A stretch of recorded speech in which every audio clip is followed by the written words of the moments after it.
தனி மனிதராக செயல்படுவேன்.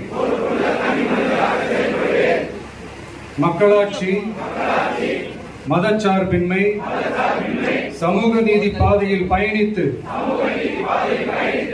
என்றும் மக்கள் நல சேவகராக கடமை ஆற்றுவேன் என உறுதி அளிக்கின்றேன். சாதி, மதம், பாலினம், பிறந்த இடம் ஆகியவற்றில் பெயரில் உள்ள வேற்றுமைகளை களைந்து மக்களிடையே விழிப்புணர்வை ஏற்படுத்தி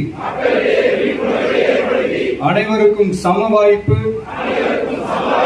சம உரிமை கிடைக்க பாடுபடுவேன்.